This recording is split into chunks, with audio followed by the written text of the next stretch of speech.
Guys, nasiraan ako. Tinanghali na nga ako mamalingki, nasiraan pa. Ganun talaga ang buhay guys. Sabi nga ni Kuya Kim, ang buhay ay weather lang. Wala tayong magawa guys kung ganun ang mangyayari sa atin sa araw na yun. Kaya sabi ko, dapat lagi tayong handa kung ano mangyayari sa atin. Lagi tayong handa. May trabaho ka man o wala, mabata ka man o matanda. Basta lagi tayong handa. Ganun talaga ang buhay guys. May minsan masaya, minsan malungkot. Yung araw na yan guys, hindi naman ako masaya, hindi rin ako malungkot. Tama lang.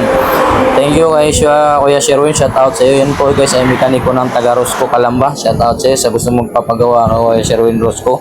I-text o i-chat nyo lang po yan, Sherwin, o kaya hingi kayo sa akin ng number niya para ibigay ko sa inyo. Yan kasi Kuya Sherwin guys, madali nyo lang mabunot, madali nyo tawagan kung ano mangyayari sa inyo. Kung ano mang sasakyan masira sa inyo, talagang thank you ako sa iyo Kuya Sherwin, maraming salamat. Pasensya na ako kung hindi sapat ang naibigay ko sa iyo, babawi nila ako sa iyo. Thank you very much. God bless you all guys. Kita ko sa paglagay guys, hindi pala basta-basta, napakahirap din pala ilalagay yung cable na yan. Talagang sinusung-sung niya pa sa ilalim guys, kinukot-kot. Talagang ganun pala kahirap maglagay ng ganung cable. Kasi hindi katulad yan sa motor guys na paglagay ng cable na madali lang kasi maiksi. Yan po ay mahaba kasi yung cable na yan, kaya sinusuong niya pa yan sa ilalim, kinukot niya pa yan, sinasalo niya pa yan. Ganun pala kahirap maglagay dyan guys. Kaya talagang naawa din ako kay Kuya Sherwin. Pasensya na ako sa Sherwin sa binigay kong konti lang. Sana ay lobby ng Diyos sa ulit babawi nila ako. Tingnan mo guys, sa paglagay talagang kinukot pa niya dyan sa ilalim. Kaya pala pinapaharang niya ako dun sa likod ng Piaggio kasi dyan siya pupisto paglagay niya at paggawa niya para madali niyang magawa, madali niyang mahila, madali niyang makot. Tingnan mo guys, na halos na sa gitna kami ng kalsada niya, kaya minsan nakakatakot din pagdating dyan sa kalsada. So sa mga riders, so ano dyan, ingat lagi, dapat lagi tayong handa. God bless you all, ingatan nawa, please like and share.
Kain naman.